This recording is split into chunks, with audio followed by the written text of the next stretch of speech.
Oh, yes. We had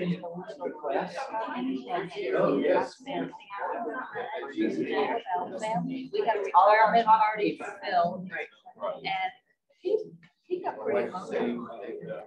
You know, I got it. I'll go with it. We've had that crazy. Really? Oh, it's small business appreciation. Well, that's what she gets going on all week. Yeah. So like, it's out. Always. Love yourself. Well, real. I remember keep your comments. Yes.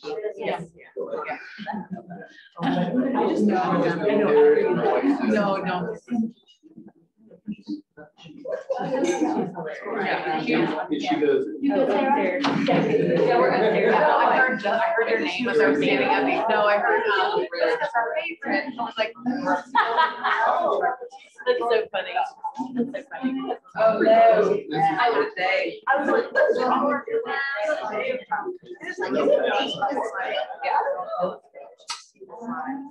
You see how it's sharing. Well, that's something we just shared it, so the slide deck is on there. But if you guys wanted to just record that, Okay,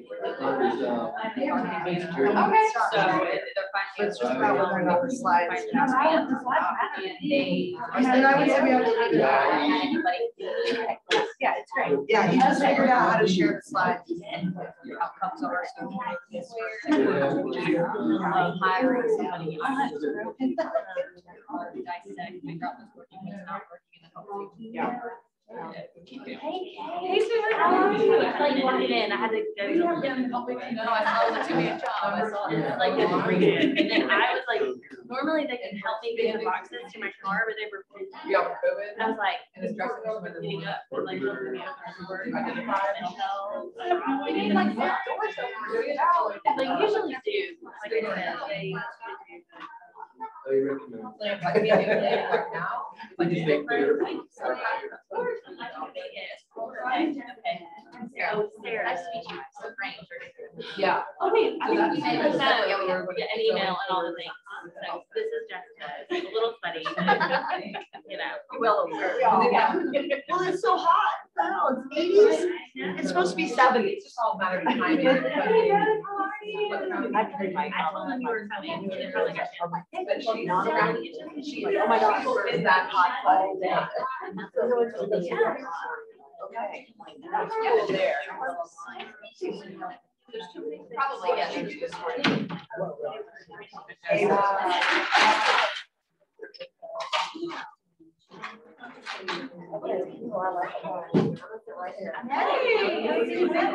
How are you? I know, and it's like, you know, you'd be like, I thought yesterday was here. Well, all right. I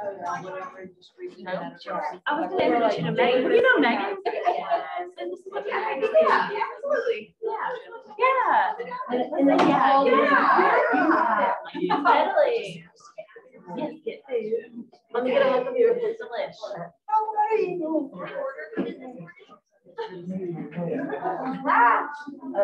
Oh, no, I did. Yeah, there you go. Right?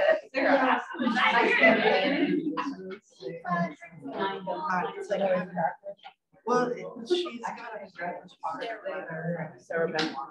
She's amazing. I would take any class from her. She's been like all night. I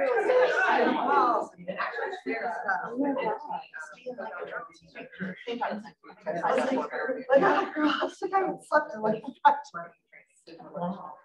Well, you look great.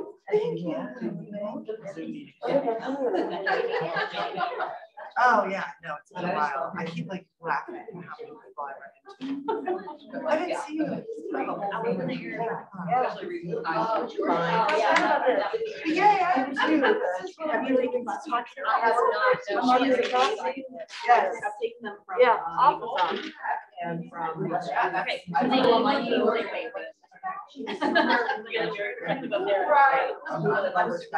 really think you're like whenever there's a class, I'm like, take it. Thank you so much.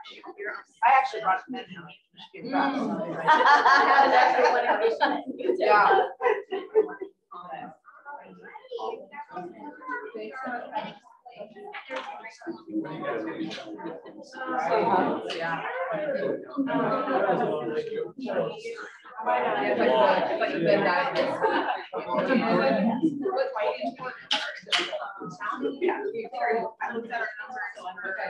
Basically, from March to April. Jamie really got to get it together.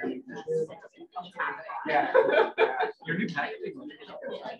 Yeah, it's look at everything extended so that we can. That's cool.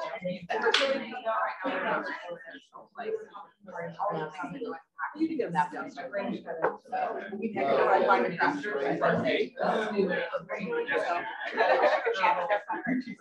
Great, I'll meet you at 5 o'clock. We're just gonna go shopping with me. She's had her 2 sisters. Yeah.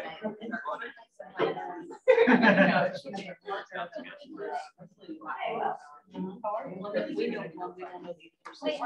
Go into it.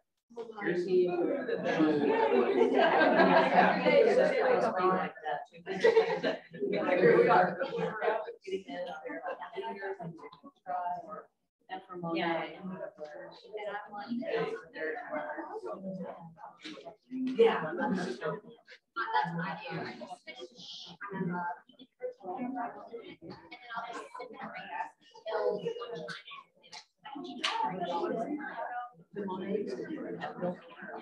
Well, enough, but not for the equipment. Still but this week, I was having that moment. There's no like, I called readings, I called Roots. And I was like, sure, I'm done with this. I'm dead. And that's why she let the Mel probably started. No, I don't. Oh, it's like just plain red sauce. But you have to make it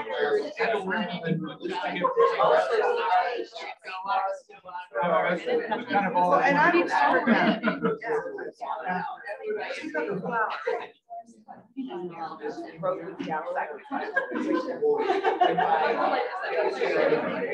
And I was like trying to hop on like Wall Street.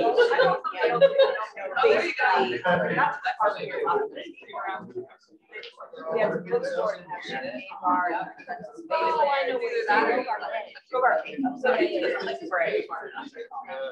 Anyway, that's a cool place. Oh, there's that one for and that was I already made the decision. tons of bags. Now I have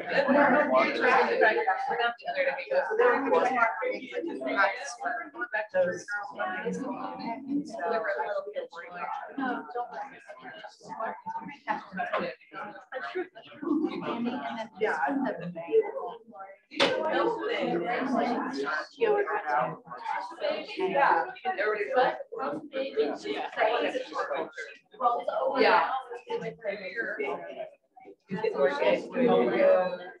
Nashville, what to expect.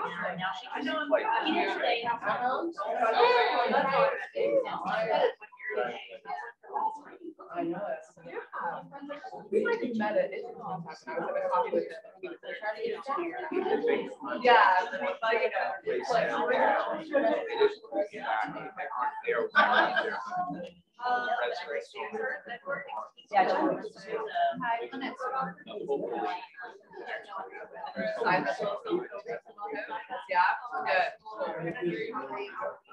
Hey, I saw you over there. I know, real fine. Good to see you.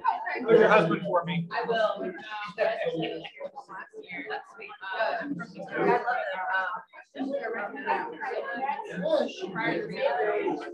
it's not an outdoor. My husband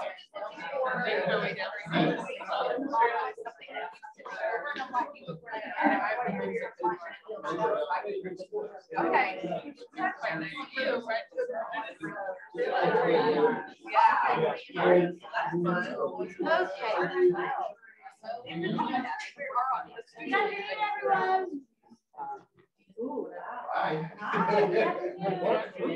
Hi, I'm Amy Jackson. I work here at the Chamber. Thank you so much for being a part of our Smart Series today.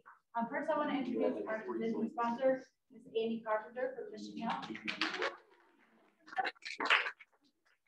Briefly say say hello and thank you all for being here today and for allowing us to sponsor and to be present. We love the Smart Series as one of our engagements in the chamber, just because of all the cross-sector folks that come to join, and we get to learn along with you. And as a community engagement representative from Mission, I love meeting folks in the community that are doing similar work. And as part of the marketing communications team, I was definitely interested in the title of this day's event. So I can't wait to hear what you have to share. Thank you so much. Thank you all for being here. Thank you. It's funny that you say that, Sarah and I have done this a few times, including the RFP process, excuse me, for these presentations. When I talked to her, she said, I didn't think you were going to pick that title. Are you kidding? I'm so going to pick that title. Tara, on the spot right now. No Who pressure. are you and what do you do? I am Tara Barrett. I am with Friday Health Plans. This is Adrienne Moore. She is also with Friday. We are the big sponsor for the week, but we're not doing a presentation for this, of course. But we do have lots of nice little swag goodies. If anybody wants some pens and notebooks and things to take various notes that I can kind of pass around. Thank you. Great, thank you. Yes, it is Small Business Week. Lots going on. Great Sky Awards. I mean, I never said Okay. those. It was a lot of fun. Thank you so much. It was good, wasn't it? Tomorrow night is tomorrow during the day at 11. Actually, is it 10 or 11? Check our site. Maybe 10 at Hatchworks on South Road. There is a seminar on health insurance for small business. What to do, some ideas, direct primary care, and that will be very interesting as well. And then tomorrow night is business after hours at Holiday Inn East, the one over on Winna OT. And then Friday is our Chamber Challenge, our annual 5K race. If you haven't signed up for that, you still can. We have lots going on. If you'd like to volunteer, we'll take that as well. Anything. Where do we get the lunch? The lunch is, thank you, Susie. The lunch is from a place on the South Slope called Paiza. They're big, the giant pizzas. I love this about them. I'm just going to say one more thing. Their deal is, it is this big, and you can have cheese, pepperoni, sausage, vegetarian, or the special of the month, period. No substitutions, no nothing. Yes, they're this big. They're like 35 bucks, but if you think about it, you pay 25 for this. They're awesome. I love them. Thank you. So go see Paiza. Very generous. It's a week's worth. One piece is $5. The giant piece is $5. They have a lunch thing too. Oh, nice. I'm gonna give the floor to Sarah Benoit. No. Thank you. I was gonna say, They're good, yeah. Okay. all right, so thank you all so much. I'm so glad to see everybody here. First, I want to give a shout out to the Small Business Week sponsors, especially Friday Health Plans. As a small business owner in Asheville for the last I'm going into my 19th year right now. I really feel like it's super important that we all get together and support each other. And also a big shout out to the chamber, because I haven't been in this room in so long. And some of you know me, I haven't seen you in a long time. So this is really great today. And also just a shout out to Mission. Thank you, because when other marketing people say they are interested in this title, I am thrilled. Because I think people who have worked in marketing in any level, we all know this is true. We know this is true in a lot of different levels. And so I'm excited today to talk about some of my perspectives on marketing and how I think the world is really changing and how I think small businesses especially, but even just our culture here in Asheville, I think we are really primed to kind of jump into the new paradigm of thinking when it comes to marketing. Because we've always been a little bit different than traditional business around here, right? We've always had people that I think are kind of following their dreams and coming up with really innovative ideas. And I think marketing really needs like a good, innovative kick in the butt, big time. And I think we also have some big mindset changes that we need to put into play around marketing these days. So like I said, I know a lot of you, I've lived in Asheville since 1999. I started my first company here in 2003. And I'm what I call an accidental entrepreneur. I had no intention of owning a company. Nobody in my family has ever owned a company. Nobody ever discussed owning or starting companies. But I got laid off in 2003. And I was like, I don't know what I'm going to do. At the time, I had mostly a writing background. I'd been working in corporate healthcare, my very first corporate job, which went horribly. And I was pretty quick. That probably wasn't going to work out for me. So when I got laid off, instead of getting upset about it, because at the time in 2003, there wasn't actually a lot of jobs around here to consider. I had met somebody actually by accident again in Boone at a Laurie Anderson concert. We were a real weirdo, you know who Laurie Anderson is? Yeah. And I met her at a Laurie Anderson concert in Boone. She was from Virginia, and we started our first search engine optimization company in the spring, like April 1st of 2003. So I sort of went from being a writer to jumping into the tech world. The first couple of years, everybody said I was nuts. But again, 19 years later, here we are. I still pay all my bills. I put a little money away. So, you know, I've really been into not just the small business world, but also marketing for basically my entire career at this point. So I'm curious to know from you all, and feel free to just shout out, how do you feel about marketing? Fake news. Fake news. Exhausting. It sucks. Exhausting. It sucks. Spin doctors. Spin doctors, yeah. It's overwhelming. Overwhelming. That's a word my students use all the time. It's a broad term. Yeah, it's a broad term these days. Oh my gosh. Yeah, marketing people come from every nook and cranny of like every background that exists, right? It becomes very hard to choose a marketing company or a marketing person to hire sometimes because our skill sets are like insanely broad across the spectrum. Anybody else? How do you feel about it? Feels like it always has to change. You always have to keep up with the times. Yeah. What happened or what works today might not work tomorrow. Exactly. That's part of the exhausting part. Yeah, exactly. That's the overwhelming and exhausting part, right? It's this constant sort of changing where it's hard to keep up with. I think it's undervalued. It's undervalued. Thank you. Yes, it is. The ROI, because it doesn't necessarily generate revenue for a company, but without it, but it absolutely does, because it's how people know about your product or service. Yes, exactly. Marketing leads people to the conversion, right? So the conversion is what everybody's looking at, because that's actually the money or the email or whatever it is that you're trying to get. But there's a lot that goes into leading up to that moment in which somebody makes a choice, and it's really hard. We're just getting into a world where we're going to start really being able to track more across channels, right? So if you didn't know, quick tip, Google Analytics, Universal Google Analytics, which is what we've all been using on our websites for the last 20 years, is going away officially next July 2023. And we will be all forced to move into the world what they call Google Analytics 4. It is literally one of the biggest changes that Google has made in my entire professional career. And so I will encourage you all, do not wait until next summer to get on board with us. Start this summer and give yourself a year to get everything on your website switched over to this new form of tracking and actually to learn it, because it's going to be a learning curve for everybody. I've spent about 4 months on it, and I'm still just barely confident teaching the new version.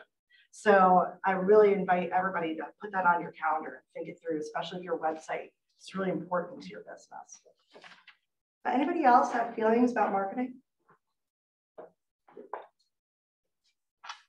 Feels like it requires a lot of tech savvy. Yeah, it requires some sort of tech. I would say it requires to get comfortable with it more than savviness. I'm not sure we all have to be savvy, but we do have to get comfortable using the technology. I feel like it's kind of a creative, discretionary thing. It's one of the few things in business that feels discretionary. You know, your taxes, your insurance, light bill, all that kind of stuff is set, and then you're kind of set with that. But it's one area where you actually have some creativity and some room to spend, Yeah. room to do what you want to do. Yeah, it's not like a regulated industry. That's unfortunate and fortunate. right? There's no like marketing police that run around policing what you're doing most of the time. Outside of spam, don't do that. That's regulated.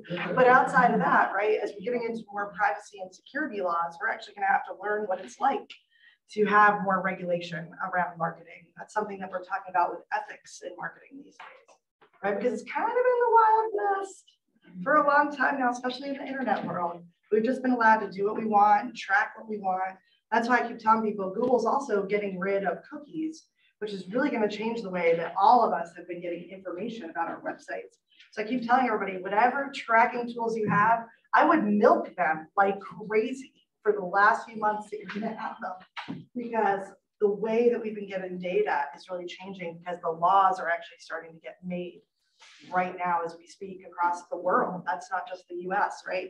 Europe is actually a few steps ahead of us. California is the most progressive sort of legal state in our country around like their marketing laws. They've adopted things very similar to GDPR in the European Union, right? To protect privacy and security of customer data. So, yeah. You mentioned spam. You need to find that. Yeah, sending people information about your business when they didn't ask for it. That's what it is. Well, visually, what does that mean? It means you can't take people's emails and just start sending them information about your business if they didn't request it. The same way you can't call them unless they requested it. The same way that you shouldn't be tracking them in some way on your website without transparency, but that's what they're doing. That's what you're doing. Yeah. Sarah, if I might jump in, we get requests often as the chamber for email. Why don't you send out email? Why don't you give away email? You have 1,700 members. Number one, you do not want 1,700 emails. Number two, you didn't give us permission to give it to everyone else. Once you hand your business card over, different story. Once you say, here's my card with all my information, I'm allowing you to contact me. But otherwise, we will not just blindly give out your emails. Okay, that was my little, thanks for bringing that up, Sarah. Yeah, and there's a lot of people in the marketing world who will literally argue with you that there are acceptable gray areas in which we should walk and utilize people's information without their permission. But I think, you know, we really have to think about the fact that as privacy and security gets stronger, which I think most of us as individuals know that we want that. We want our data protected to a certain extent, right? We don't want just anybody to be able to take it and use it in order to start targeting us with information. Even advertising is now, I think, getting really questioned, right? Like, what is really ethically right about the kinds of ads that we're running on Google or social media, right? Because persuasive technology isn't really a situation where they're just randomly choosing people to show your ads to, right? They're tracking every minutia of that person's life on every device that they own, and then basically creating profiles of them, and then trying to literally persuade and manipulate them with advertising that we all have purchased, right? And that's a big ethical question in the technology world right now, because we can see that it actually has negative impacts on human minds, right? We can see that it causes mental health crises, and that it creates all these different kinds of emotional responses that we didn't really realize when we first started building those systems. So now we've got a lot of privacy and security laws that we're talking about how do we actually make these things healthy for people and humane, right? So I'm studying right now at the Center for Humane Technology out in California. That's a big part of their conversation, and the people who develop things like Instagram and Facebook, MailChimp, and different parts of Google, right? Are we actually giving people what they need and letting them make choices? Or are we just manipulating them and spamming them all the time and convincing them that it's okay, right? Anybody else have feelings on marketing? All right, well, feel free as we go through today to shout them out if you have them, because I feel like this is a very emotional place. So for me, even though I've been working with clients for the last 19 years, I've also been teaching since around 2006. And over the years, it wasn't really business owners that ended up in my classes, it was other marketing people. And so I got the chance to really see that marketing people are struggling. Our world is really convoluted and ethically questionable. And if you're a business owner and you think marketing is exhausting, let me tell you, the people that you hire to do your marketing, it's worse, right? Because as a professional who worked in social media for many years, you have to understand, sometimes I spend 7 or 8 hours a day on social media. It took me about 10 years to really understand how unhealthy the impact of that is on me as a person, right? And so I had to really start speaking up for myself in that situation to say, I love my job, I want to help you, but how we're doing it, it's actually not healthy for me. I'm scrolling Instagram and in 10 minutes, I feel bad, and those feelings are not mine, right? Those feelings are coming from my job. And so I started talking to a lot more marketing people about their burnout, about how unhappy they were in the industry, about how all the business people that were hiring them had completely unrealistic expectations of what their job is now, because they're still thinking that it's like 1995, right? But it's not. It's like 2020, 2021, 2022. So what's going on in marketing is completely different than what you think it is, especially if you don't work in the industry. If you're not a marketer for a living, if you're a business owner, you might know a little bit about it, but you don't actually know what it's like to do it 8 hours a day, 40 hours a week or more, right? So we have to really, I think, change, like I said, the mindset around it, not just so that marketing people that I love, that I work with, won't burn out or end up like me at 40, where I have a complete midlife crisis about my career and the business I've built. And I literally spend 3 years asking myself, am I out of this? Am I going to just go back to bartending or become a welder, because that would be better than what I'm doing right now after almost 20 years of investing in it? And really what I decided was I had a choice, right? I had to fall back in love with my career. I had to fall back in love with what marketing was so that I could still want to do it 40 or 50 hours a week and talk about it every day of my life, right? And so I actually accomplished that. But that was really because I had to completely change the mindset that I was taught in the early 2000s and late 90s about what marketing is. So what is marketing? Like I said, a lot of times we get into the minutia, I think, about, just the platforms, the technology, all the different options, because there's still positive things to look at in things like print and TV and radio. There's still stuff happening there. Those things didn't all die away. They've changed, but they didn't just go away, right? So in addition to just the internet platforms, we still have all the other platforms that we have. And now that we're living in a world of just content, and about 7.5 billion people on the planet who can just talk on the internet all day. I mean, it is like the most insane amount of information, right? It's like, we look at YouTube, it's crazy. It's like, we have a friend at JB Media who's working on a YouTube channel, and it's like the equivalent on his channel of view time, it's like 150 years or something, right? So many people have watched his videos. It's like 150 years of nonstop viewing time that's occurred. To me, that's crazy that we can even consume at that level, right? And so I feel like we have to redefine what it is and get away from that surface level to do that redefinition right now. So first of all, I want to say that one of the biggest things I'm trying to get all businesses to understand, from micro businesses with one person to giant corporations with hundreds and hundreds or even thousands of people, is that marketing is communication. That's why we used to call it marketing and communications, right? It's literally the same thing. They are the same thing. And every form of your communication is marketing. And like, if you took nothing away from today, I would actually really hope that's the one thing you should remember. Every form of communication is marketing. Every time somebody answers the phone and talks to a potential customer, every time that you deal with your staff and your employees, every time the customers visit your website or your social media or get your newsletter, every time they walk through the door of your business, anytime that you communicate with them, you are marketing. So I would also advocate that customer service is marketing. I would even advocate that HR is marketing. Because in this world, if your employees and your staff hate their jobs and they're not happy, they're telling everybody they know, and that's hurting your brand, right? So I really think in the corporate world, we need to get rid of customer service departments and sales departments and marketing departments and HR departments. We need to put everybody on the same level. And I will even say very boldly that I am very sad that customer service people have been so underpaid for the entirety of my life. Because customer service people are marketers.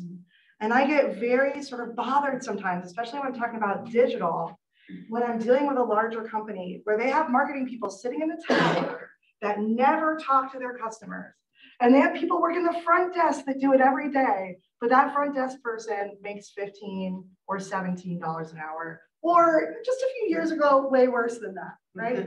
So to me, we really have to bring these things together, because the people that look your customers in the face and pick up the phone and talk to them, they are marketing for you every day, and they need to be valued at the same level. And they also need to be having conversations with the higher up marketing people that are sitting in their office all day, not having to do that part of the work, right? Because they're the ones that have such good personalized insight into actually what the customers need and what they want and what they're saying every day, right? So I feel like we have to make a big change in kind of understanding. And marketing is this broad thing that includes all these other things sort of under its umbrella now.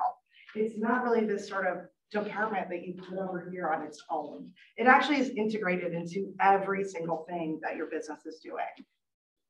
And also in the modern world, your brand is what you say it is, but it is also what everybody else says it is, because we can talk about it all the time. So for instance, I'm a big reviewer. I travel a lot for work. Even now I'm starting to get back into that. And as I travel, I review everything I do, because I'm a woman, I'm a professional, I travel alone quite a bit. And so I want to let people know this was a great experience, this wasn't a great experience. If I don't have a good experience, you better believe that I walked out your door and I told everybody, right? My phone's right here. That was bad, I'm walking out your door. That was really bad, right? It's like, I don't even have to have like more than 2 or 3 minutes between not being satisfied and telling everybody I know I wasn't satisfied, right? So we really are living in this world where we can't think of marketing as a one-way street. Communications is a two-way conversation. It's a back and forth. It's a give and take, right? For too long, we thought of marketing as our bullhorn, where we're like, buy my stuff, right? I'm awesome. Look at what I did. Like, that was the traditional way of approaching it. But that approach makes 0 sense. And it's not that it just started not making sense. I mean, it literally stopped making sense the day we got the internet, y'all. Like, that's what I try to tell them. Like, this is not new. This is like 25 years ago, the first time we all got on Google, right? Like, the world changed. So these are conversations that you're having about your brand when you're marketing. They're not talking at people. The other thing that marketing has to be, because of what I just said, is empathy, right? We have to have empathy. I feel like in the last 2 years, the biggest mistakes I watched companies make when they were out communicating in the world, while everything is completely insane, right? The biggest mistake they made was not having empathy, because they got too siloed into where they are right now in the moment. And they forgot that, like, whatever was happening down here in North Carolina, while you were marketing, your customers in New York were not having the same experience. You should be very thoughtful about how you're talking about things and what you're saying. I will even use my friend here, Sarah Yerke, as an example. I remember at the beginning of 2020, we had a conversation at the office, and I was saying, you know, we're going to write this email and we're going to say, since you have extra time. And she looked at me and said, you don't have children. So you have extra time, really great for you. Those of us with kids are not at home, like, with extra time. Our kids are not at school. So we're actually like jam-packed. That was such a beautiful moment of somebody being really honest, like, you're in your silo, girl. You've been alone for too many days. You're going to write something. If you send that to everybody, there's going to be a bunch of people that are going to say, I don't have extra time for this right now. Right? So we really have to be making an extra effort to do this. I also think you should be training marketing people that you work with about this. This should be a huge part of the conversation. If you hire an agency, they should be talking about this. If you hire an employee to do your marketing for you, this should be a conversation you have, because they have to cultivate this.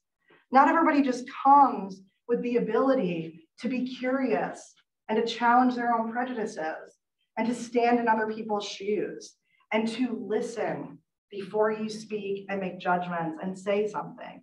Not everybody is set up to do that, right? But they have to actually be trained to do it. They have to learn how to do it. So I believe every marketing person in the world should be trained to be more emotionally intelligent at all times in their career. Not only will it make them better at their job, but it will help them avoid burnout, which is a huge problem in our industry, right?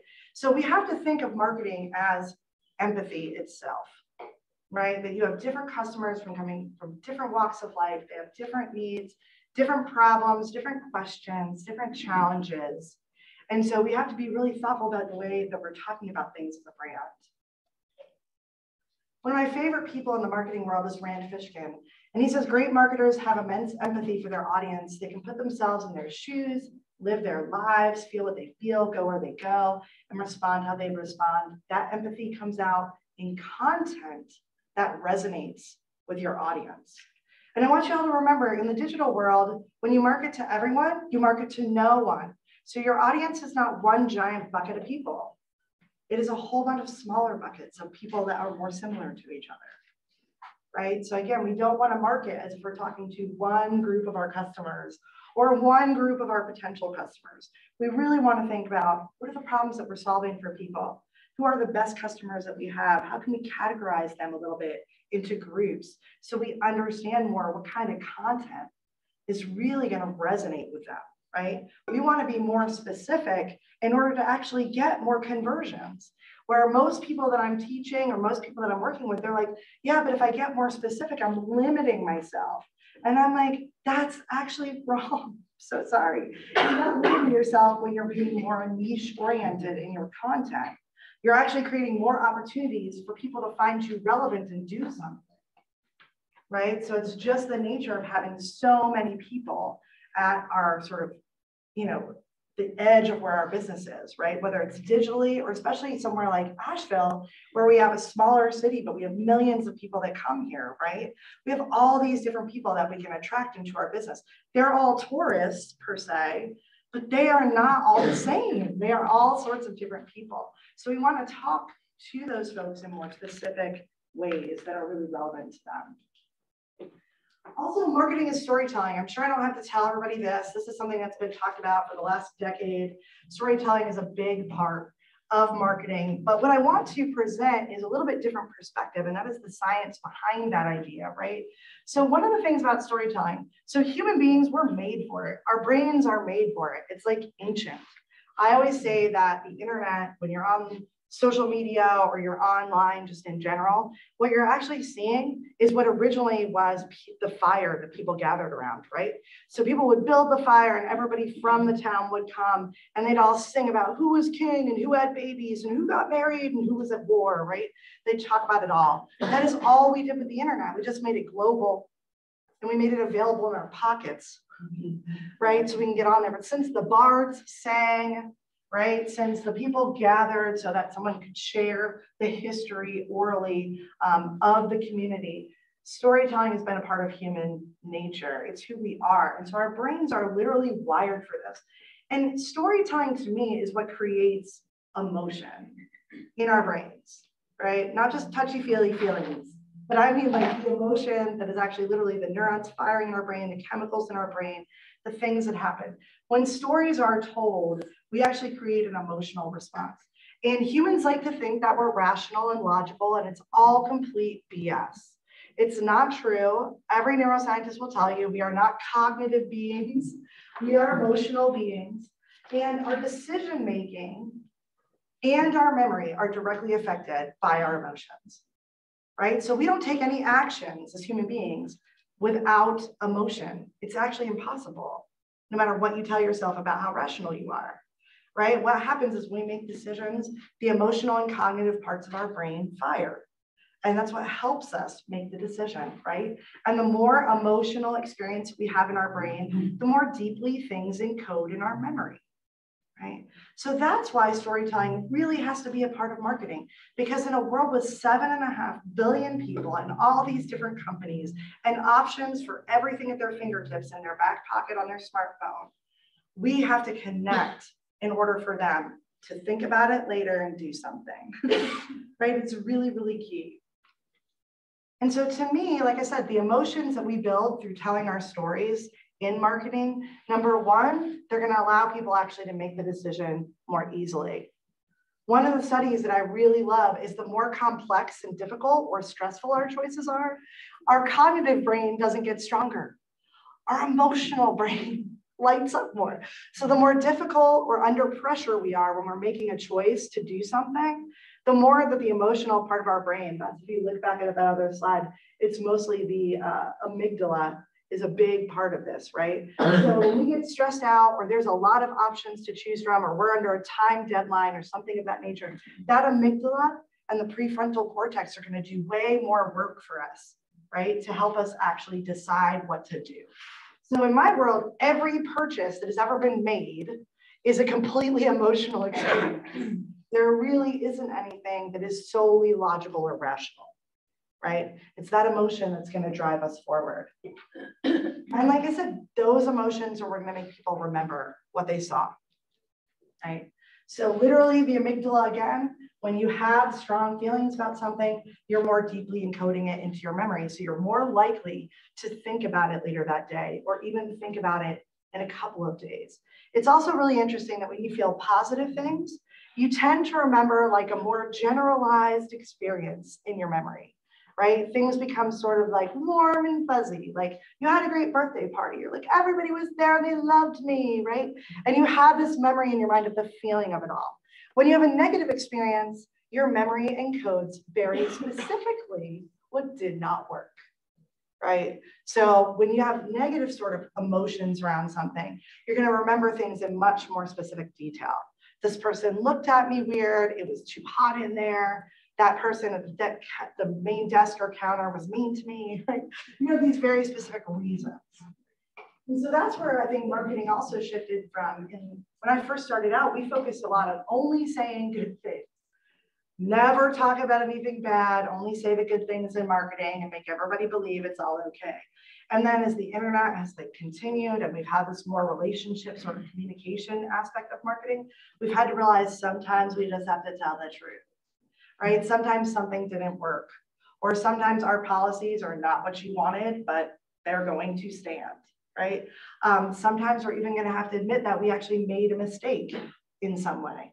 And so those positive and negative emotions do have power, and it's really important for us, I think, in marketing to recognize the power of those things and how they're affecting people from a neuroscientific perspective. The other thing that marketing is connection, right? So again, if we're looking to really inspire feelings, emotions in people so that they'll do something, we really have to make sure, like I said, that we're relevant, that they resonate, that they're connected to us. However they've run across us, whether it's an Instagram post, whether it's what happened when they walked through the door of your business, whether it's what happened when they called, I really feel like it all counts, right? Does it feel connected? Because if they can feel connected in, again, we're going towards being more memorable, being more shareable, because we are building that emotional relationship with people. The reason I think this is so important is because sometimes in marketing, we want to rush the results. We're just like, well, can't you just make it happen? Like this month, like my event's in 2 weeks. Can't you just make everybody go there? Can't we just give you all the money and you can make everybody go there? And I'm like, well, I could take your money and tell you I'm going to do that, but I'm pretty sure it's not going to work, right? Because that's just not where we're at anymore. We can't just force people into things as if they have no thought of their own and they don't care whether or not they're connected. We were already there in 2019. Now we're supremely there because nobody on the globe at this point would like to be doing anything that doesn't matter to them right now, right? That's like a global experience that we've all had. So we really have to get away from that idea that we're just going to convince people to do it. We have to think more about real connection, which in my mind is real relationship, right? Again, one of my other favorite marketing people, Gary Vaynerchuk, we're on the dawn of an era where emotional intelligence is about to become the single most important trait. It's time for people to start paying attention to the human elements that will drive our business to the next level. This is a conversation we're not having, and it is the conversation in the next decade. And I really agree with him personally. I really think that we've moved into an age where this idea that we can convince people that the Swiffer Sweeper is actually going to make them love their lives more, it's not going to work. Right? The kind of stuff we've been doing in American culture forever. It's like, watch these commercials. Like, if you buy this thing, you're going to love yourself more, or your husband's going to love you more, or your wife's going to care, your kids are going to grow up to be special, right? Like, we're convincing people of stuff that's insane, but that is how we've always done it. And I think we really need to step away from that and actually think about, what do people actually need? What do they actually want? How do we actually solve their problems and show up for them? Because that's actually what the consumers want. And I think if we all step away from our businesses sometimes, just think of ourselves as a person, we know we want it too. We don't want to be sold things we don't need. We don't want advertisements for stuff that don't matter to us. We don't want that clutter in our lives. Well, nobody else that is your customer wants that either, right? So we really want to make sure that we're using that emotional intelligence to not only be aware of ourselves, but to be aware of the other people around us. And the last thing that I think, going into the tech part of it, right? The constant changing of marketing. Marketing is really an exploration, right? It is actually I think a kind of like wild, like, we don't know what's going to happen. You know, we're like heading out to explore some territory we've never been in before. Like, I think it's that kind of exploration. I'm going to climb a rock face. I've never done it, right? I'm going to run a 5K. I've never done it. It's that kind of exploration, right? It's not this thing where we can predict what's going to happen. Because at the end of the day, when we're talking about marketing, we're talking about people. And I find it hilarious that any of us would even imagine that people are predictable. Right? Maybe on an individual level, we are at times, but as a mass group, good luck with that, right? Like, it's almost impossible to guess what's going to trend, what people are going to care about, what's going to be the thing that everyone's talking about, right? It's really difficult to predict that stuff because we're kind of moving as a collective sometimes. We're swaying each other. And so we have to see that as the good part. So I always tell people, one of the things I love is that in my teaching job, a lot of times I have people in my classes that are older than me, and they're always like, oh, Sarah, this is easy for you because you grew up with the internet. And I'm like, oh my God, I can't believe you think I'm that young. Thank you. Oh my gosh, you think I'm a millennial. I can just go to my grave happy right now. But I'm not, right? I did not grow up with the internet. I did not have a computer until I was like 27, right, in my house. I was a very late smartphone adopter. It took me a long time to get away from my flip phone. I was one of those Gen Xers who's like, I don't want the government following me, right? So I really sort of kept myself away from all that stuff. But at this point, I feel like what's happened in the reverse after 20 years is this process of being in marketing, it keeps me young because I'm always exploring. I never know what I'm talking about. When I'm teaching a Facebook class, they can literally change Facebook in the middle of the stupid class, right? So like, I'm on Facebook. Now we're gonna go here. Oops, we're not going there. Oops, this thing doesn't work, you know? Like, so I really live in a world where I'm relearning my job all the time. I can't be 100% sure I know what I'm saying is true. I have to double check everything. I can't get stuck in my way of thinking. And so I encourage people, this exploration part of marketing, you have to choose excitement, joy, and a good time when you do it. You have to enter marketing with that mindset. This is going to change all the time. It's going to teach me new things, and I love it, right? It's keeping me young. It's keeping me flexible. It's keeping me adaptable. That's actually neuroscientific, right? The more that my brain creates new pathways, the more flexible I am as a person, the easier my life is going to be. That's just a straight truth, right? So I feel like that's been a beautiful byproduct of my job and the challenge of technology in general, right? Is that it allows me to have this very open perspective, to embrace change every time it happens. But it is a choice that we have to make. And if you hire marketing people or they work for you, you have to help them cultivate this belief. Right? And you have to give them space to be on that exploration. You can't expect things to be the same all the time. You can't expect them to know what's going to happen. You have to be open to the idea of experimentation, right? So I teach something in my marketing classes. It's actually an engineering trick, but it's called rapid prototyping. And it's the idea basically that instead of taking all of your money and time and energy and making one prototype that costs like $10 million, and then finding out at the end that it doesn't quite work the way you wanted, that you take a little bit of that money and you build really, really quickly, like 50 different prototypes, and you make all the mistakes, you figure out all the things that can go wrong, and then you take the rest of that money and invest it in doing the thing that makes the most sense. And I really believe marketing requires the same thing, right? That you approach it from a rapid prototyping perspective, which is you need to try a bunch of different things, invest in a bunch of different things, track it out, and then see where the traction is, and then follow that. And in essence, that's listening to your customers. That's all that is. People think of it as like, oh, it's technology, analytics. I get it, but I really want you to convince yourself that analytics and tracking, it's listening. It's actually listening to people, because what they're doing, what they're responding to you, and how they're responding to you, it tells you where you should go, right? And that's why it's always changing, right? It's not just the tech that's changing. The tech changes because we change. People change, our behaviors change. So like we all adopted this. Steve Jobs talked us all into this stuff, right? The apps don't change just because they want to make our lives miserable. They change because we adopted this, and our behavior keeps shifting every single month, right? And different things get us excited, and then a bunch of us go a certain way, and then all the technology shifts to follow us, right? So really, in a lot of ways, we have to kind of take that same thinking and think about how it applies to us as business owners.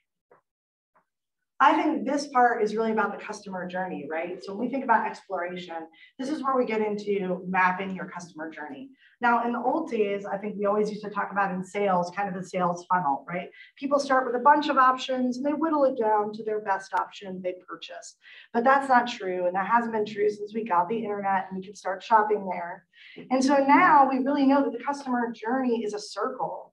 And that people actually start with a few options. They go online, they talk to their friends, they look at the newspaper, and they actually expand all their options. Then they get a bunch of information, and then they refine it back down, and then they make a choice. If that choice works out, they go into what we call that loyalty loop or the bonding loop, and they come back to you for more services and products, right? I would suggest, even though nobody's ever drawn this graphic before, someday I'll have the time to do it. I really believe that if we want to talk about sales funnels, off of that circular customer journey, sales funnels pop off the sides of it, right? So when people hit the website, there's sales funnels, email marketing, there's sales funnels. They walk through the door, there's different sales funnels. So it's not that sales funnels don't matter anymore. That's still part of the process of purchasing. But we really have to understand that the marketing journey is the circle, right? And when they sort of dip off that circle, they go down a line to which they convert into a customer, right? So this is a really big change, I think, from how I was taught. And customer journey maps can get really complicated, especially as your business grows. So you might start out just trying to map the most simple things to understand all the different ways that people are communicating and engaging with you. But as you continue to work on it, it's an organic process. It's going to keep growing, right? It's going to keep changing. I think the craziest journey map I ever saw was IKEA's. My brain like shut down. I was like, I have to go to bed now.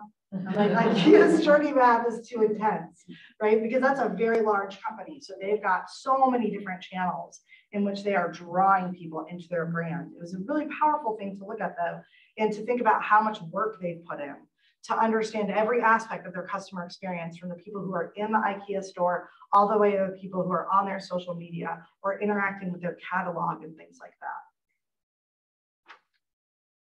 So the new marketing paradigm, this is where I think we all need to sort of be heading. And I think if, again, we're talking about bigger concepts, but those concepts do filter down into specific actions, which we'll talk about in just a minute.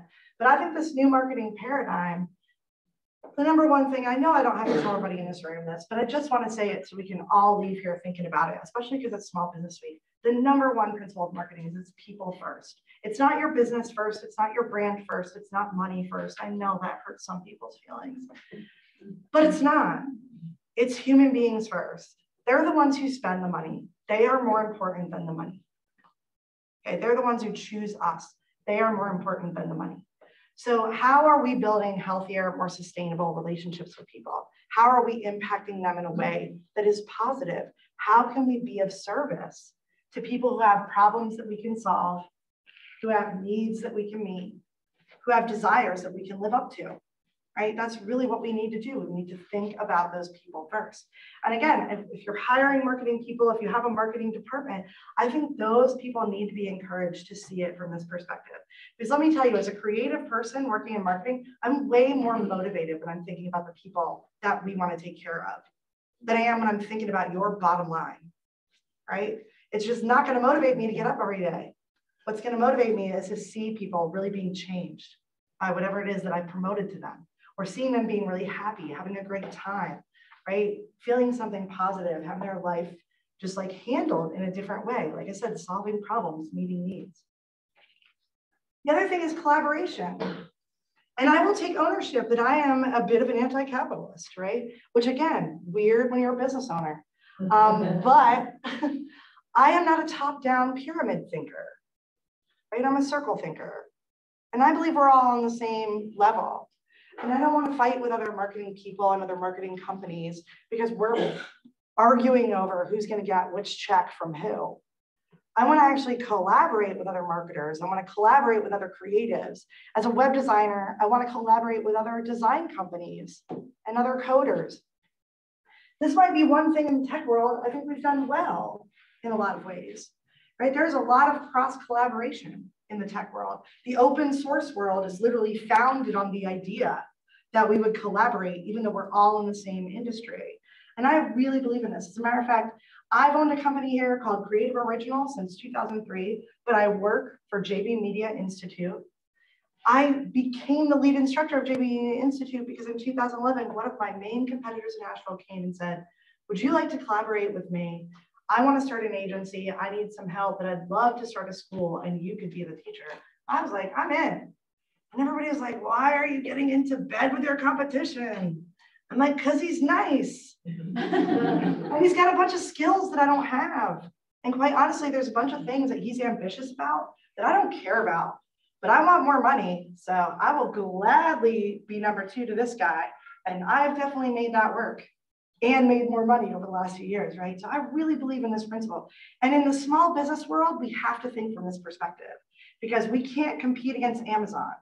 We can't compete against Walmart. We can't compete against these huge corporate businesses that are spending $150 million running ads and doing everything under the sun, right? I always say Amazon upsets me because their one-click purchase is like the nightmare of everyone else who could never afford to do that on their website, right? And so for anybody else who's got an e-commerce website, they really hurt everybody when they made it that easy because now we have an expectation that I can make a secure purchase in one click, which really only happens when you have hundreds of millions of dollars laying around to spend on your tech, right? So small businesses, we get great results when we work together.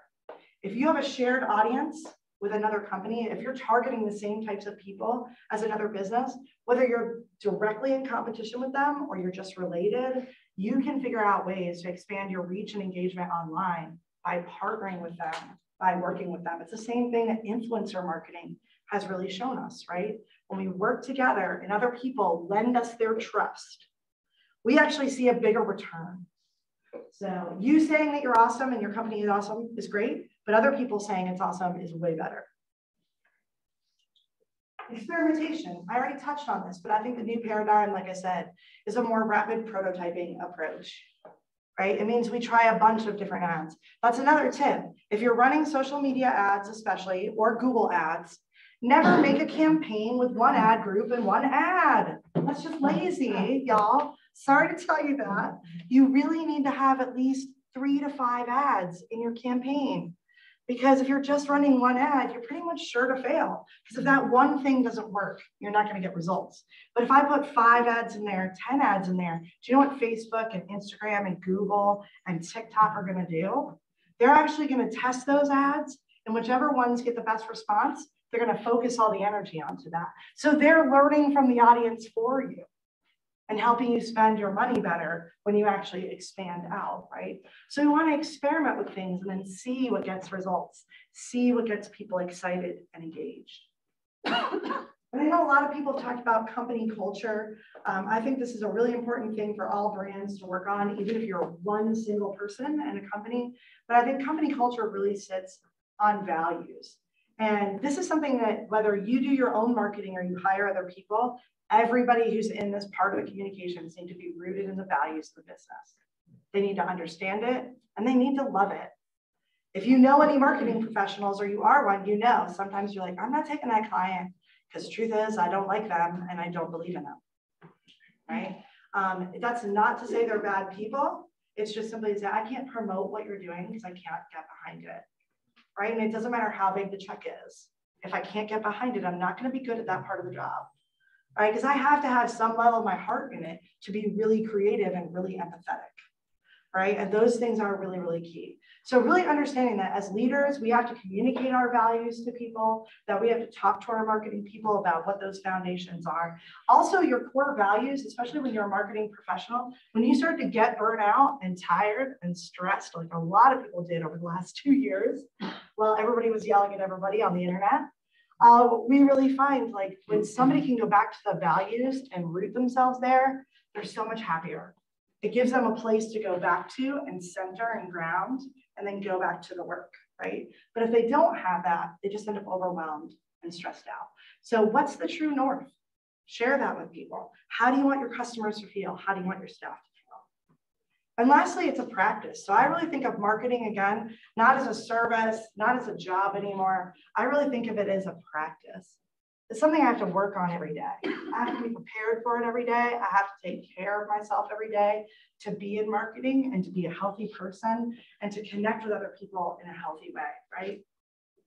And I also think we have to get away from this idea that there's going to be some fast track to getting through marketing, that we're going to be able to shortcut to just a bunch of money raining down on us, right? Like at that point, if you're like, well, can't, you just pay and we just get a bunch of things. And I'm like, I mean, you could really go outside right now and just like pray to whatever gods you want and tell them like, send me more customers. It's the same thing. I mean, I'm just going to say like, you should expect similar results as that approach, right? We really can't be in a place where we're expecting like magical fairies in the internet to do things or for things to be easier than they are. I remember I've had one student in particular, but I have many students talk to me about this. They'll say, I took your marketing class and you just made me feel like I have more work. And I'm like miserable. And I'm like, I'm so sorry. I will give you a hug personally or virtually, depending on where we're at right now.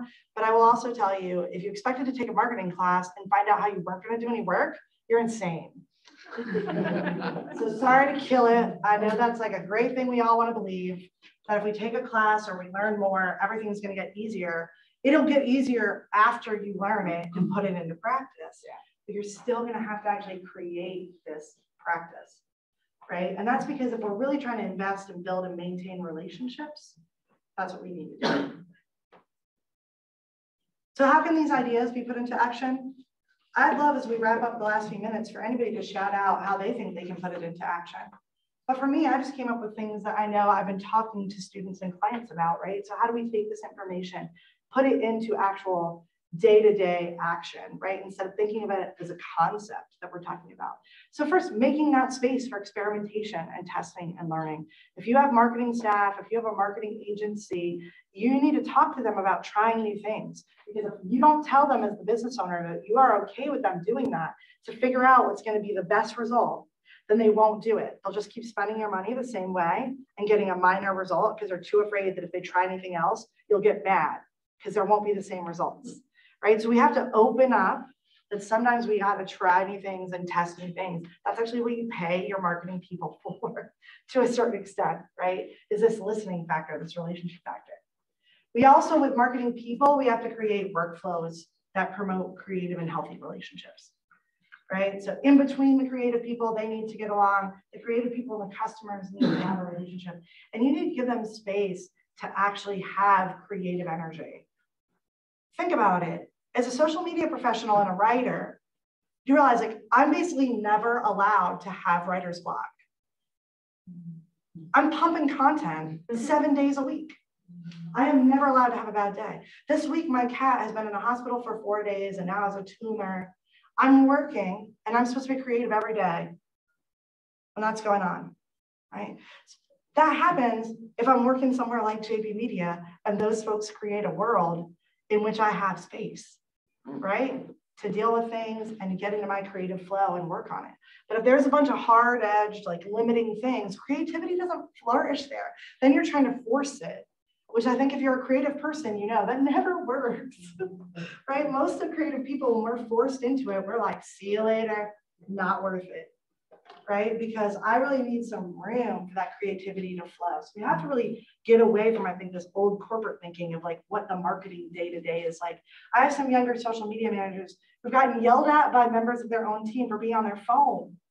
And I'm like, that's their job. What are you doing? Go away from your office, please. Like, that's actually what they get paid for. They're not just messing around. like they're doing their job. That's how they do their job on their smartphone. That's a big part of social media.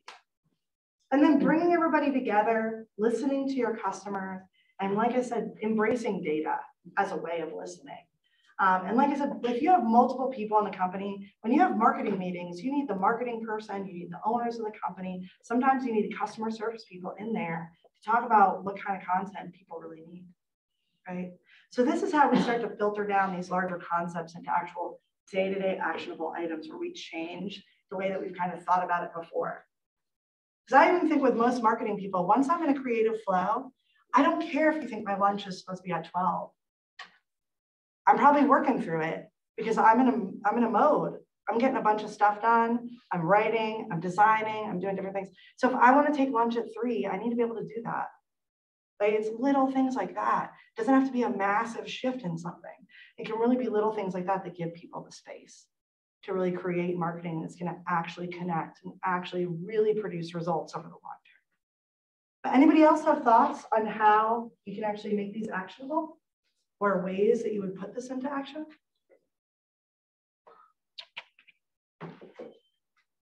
Well, the experimentation, I've run into where you come up with an idea, oh, we tried that. It didn't work. Oh, why? Oh, it didn't work. So it's important to find out why something didn't work, get the data, and we digest it because it could still work, just a little different. Yeah. I would say we need to ask the question why in marketing way more. Because I love it when I'm like, so why are you on TikTok? I don't know. Somebody told me I had to be on TikTok. Why are you on Twitter? I don't know. Somebody told me I had to be on Twitter. I'm like, so what other parts of your business do you just do things because other people told you to randomly? Like, most of us would get experts and really like think it out before we made a decision. And all of marketing should be the same way, right? We don't have to do everything. We just have to do a few things really well.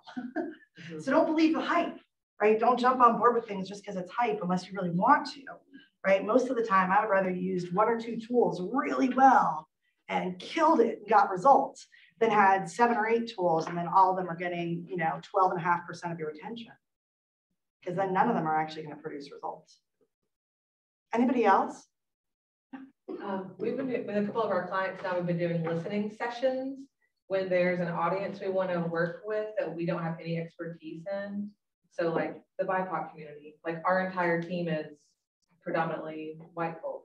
And so we've hired another team to like help us do listening sessions with BIPOC communities so that we can really inform the messaging through that lens. So that ties into like hearing people. Yeah. So I think like focus sessions, listening sessions with your customers, that might be a great way to really get to where they're at. Yeah, and sometimes admitting that like you need help in that process, right? Yeah. I think the way that you framed like the customer service aspect of the workforce as marketers was incredibly empowering. So I'm new to a role at a local brewery and I've been advocating strongly for like staff education. And I think saying it's a relatively inexpensive investment to make to continue educating our staff so they can do the best possible job of selling our product to the people who are consuming it and create those relationships with those people that make them want to come back. Like I appreciate you framing it that way. So yeah, I think it's key. Before I ever started a business or got into the corporate world, I worked in customer service my entire life. If you don't think that the bartenders at your bar are one of the biggest marketing sellers that you have, you are completely missing the point, right? Because people show up specifically for those folks, right? There is a way that you get treated that makes you come back somewhere. All right, so I know we're right at the top of the hour. Thank you all so much for listening to me talk complete crazy stuff.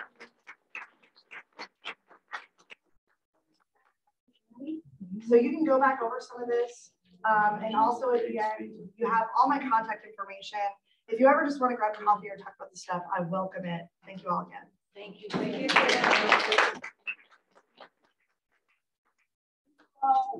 Thank you again, Friday Health Plan, great mission. See you tomorrow at either the health. What do you call that? Panel, health insurance panel, or business apparatus, or Friday at the Chamber of Town. Thank you. Thank you. You're running I'd like to make that Uber. I know. Yeah, yeah. Oh, yeah.